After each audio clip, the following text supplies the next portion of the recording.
तमिलनाडु के त्रिची में अंडरनल्लूर करके एक जगह है जहां पर शिव मंदिर के बाहर एक रॉकेट लॉन्चर पाया गया 4 दिन पहले। इस रॉकेट लॉन्चर का शिव मंदिर के बाहर होना और मुंबई में, साउथ मुंबई के इलाके में जहां पर एक जगह है फोर्ट, उस इलाके में इंडियन ओवरसीज बैंक की एक ब्रांच में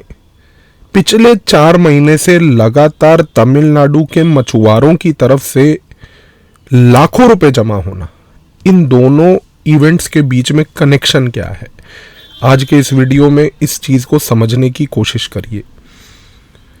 पिछले लगभग 6 महीने से भारत की intelligence bureau, national investigation agency, ये दोनों संस्थाएं तमिलनाडु में एक बड़ा अनयूजुअल सा पैटर्न देख रही हैं। और तमिलनाडु में जो पैटर्न दिख रहा है वो ये है कि आईएसआई पाकिस्तान की श्रीलंका में बैठकर उसने एक नया मॉड्यूल चालू किया है जिसका नाम है कोलंबो मॉड्यूल।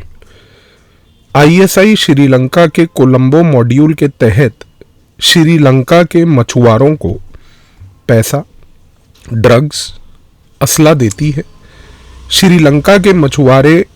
पानी में अपनी नाव लेके मछली पकड़ने के लिए जाते हैं। इनकी मुलाकात बीच पानी में भारत के तमिलनाडु के मछुआरों के साथ होती है। इन मछुआरों के बीच की वार्तालाप के दौरान, मुलाकात के दौरान असला, बारूद, पैसा, ड्रग्स ट्रांसफर होता है।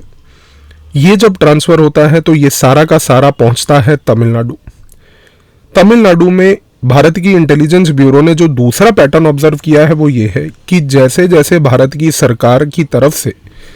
छत्तीसगढ़, झारखंड और उड़ीसा में नक्सलवादियों के खिलाफ ऑपरेशंस जो चलाए जा रहे हैं, यहां से सारे के सारे ये नक्सलवादी भाग भाग कर तेलंगाना, तमिलनाडु में जमा हो रहे हैं। पैटर्न समझिए, एक जगह पर आईएसआई की कोलंबो मॉड्यूल के तहत पैसा, असला, साथ में ड्रग्स, और दूसरी जगह पे जितने भी ये नक्सलवादी हैं ये छत्तीसगढ़, झारखंड, उड़ीसा छोड़ के तेलंगाना, तमिलनाडु में बस रहे हैं।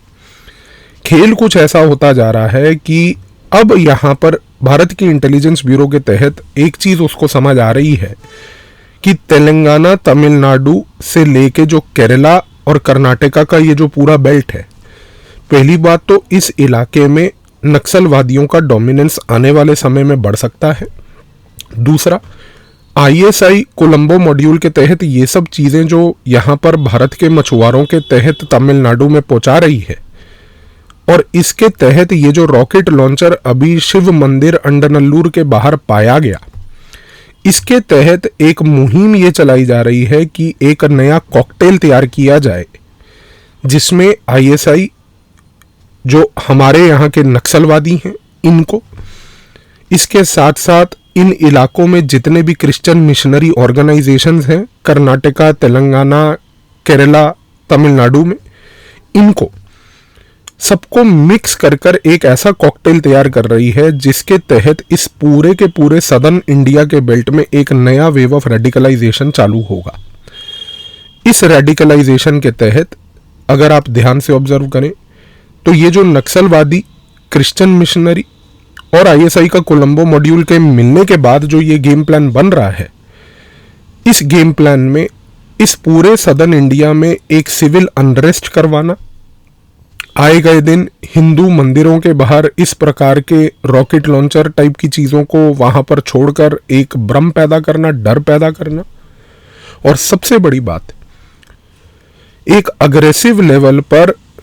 इन इलाकों में वेबिनार और ऑनलाइन रेडिकल मटेरियल प्रमोट करके भारत के खिलाफ इन सारे राज्यों के लोगों को उकसाना, ये एक नया कार्यक्रम धीरे धीरे यहाँ पर अनफोल्ड हो रहा है। आने वाले समय में 2025-26 में जब भारत की सरकार के द्वारा सेंसस की प्रक्रिया करवाई जाएगी, इसके बाद जब पार्लियामेंट्री सीट्स का रीएडजस्टमेंट होगा, आईएसआई इस कोलंबो मॉड्यूल के तहत नक्सलवादी, क्रिश्चियन मिशनरी, इन दोनों के कॉकटेल के साथ पैसा, वेबिनार, रेडिकल लिटरेचर, ड्रग्स, इस सब के साथ मिलकर इस पूरे सदर्न इंडिया में एक अनरेस्ट को करने की तैयारी में जुट चुका है। आज की डेट में जो इंटेलिजेंस ब्यूरो के अधिकारियों ने इन वेबिनार्स के कंटेंट को जब एक्सेस करके देखा, एक कॉमन पॉइंट इन वेबिनार्स में जिसके तहत जो मटेरियल लोगों तक पहुंचाया जा रहा है वो ये है कि इन लोगों को बार बार ये बात बोली जा रही है कि हमें United states of south India एक टेरिटरी बनानी है।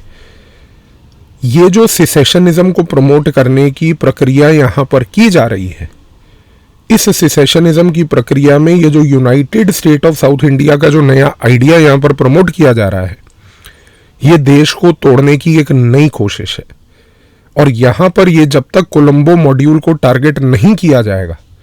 जब तक ये श्रीलंका और भारत के तमिलनाडु के मछुआरों के साथ मिलकर ये जो प्रक्रिया रची जा रही है, जिसमें नक्सलवादी भाग भाग कर जो साउथ इंडिया में अपना रेस्क्यू कर रहे हैं वहां जाकर,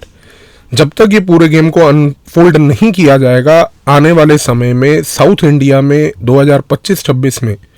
अनफॉर्चुनेटली ये सिविल अनरेस्ट आपको और बढ़ता हुआ दिखेगा। भारत की सरकार ने कम से कम इस पैटर्न को आइडेंटिफाई कर लिया है। नेशनल इन्वेस्टिगेशन एजेंसी इस समय पर बहुत ज़्यादा अग्रेसिव लेवल पर साउथ इंडिया में आप देखेंगे आने वाले 2-3 महीनों में बहुत सारे स्थानों पर छापा मारेगी, और छापा मारकर ये जो unusual funding pattern, drug trade, Christian missionary, नक्सलवादी कॉकटेल जो चल रहा है, इसको तोड़ने की प्रक्रिया जारी रहेगी। लेकिन इस खेल को अब आप समझ लीजिएगा, क्योंकि आने वाले समय में भारत की सुरक्षा के लिए साउथ इंडिया में ये जो United states of south India का आइडिया है, ये एक बड़ा डिस्टेबलाइजिंग आइडिया बनने जा रहा है। धन्यवाद।